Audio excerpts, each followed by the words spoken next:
Literally, if most people spent the same amount of money on Apple stock that they spent on Apple iPhones, most of you would be rich, and the racial wealth gap would not exist in your household.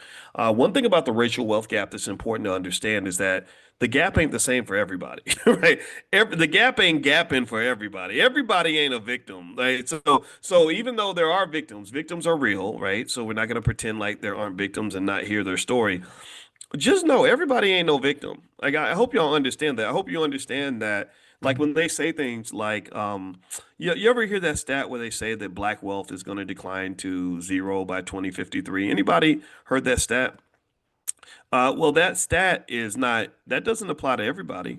Every statistic has what you refer to as variation, meaning that you might have an average, but you really have an average of averages. And every average has a standard deviation, which means, but what that basically means is that for some people it's going to happen, and for some people it won't. The median is the middle person. The median is like if you have 10 people here, 10 people here, and one person in the middle, that's the median. But that means half of Black America's wealth is actually going to be positive. And so what I would suggest for those that are interested in actually solving a problem as opposed to just marinating in the problem and enjoying the problem and making a whole industry out of the problem and complaining about the problem, if you actually want to solve the problem, I would encourage you to study those people who are on that end of the fence. Like, okay, how is it if it, because what that tells you is something that's not very popular for people to hear, which is that being black alone inherently is not a death sentence for your economics. There's no law ever written that says, well, all black people must have zero wealth. Every black person's got to be poor. That's a requirement. Being black means you must be broke.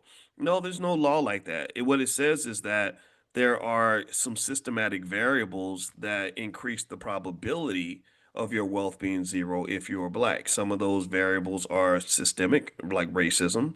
We know that's real. White people stole all your money. They owe you reparations. I will never walk away from that point. Um, some of them are cultural.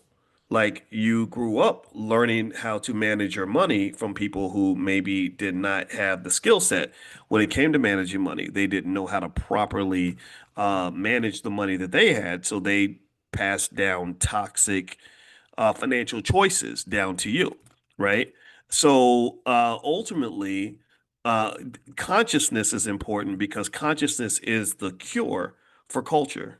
Consciousness consciousness curates culture. That would be triple C. Consciousness curates culture. How about that? And when I say it's a cure for culture, I mean it's a cure for bad culture, right? Because a lot of culture is connected to your habits. It's like, well, what do I just do every day just out of habit? Well, I get that from my culture, right? My culture tells me to turn on BET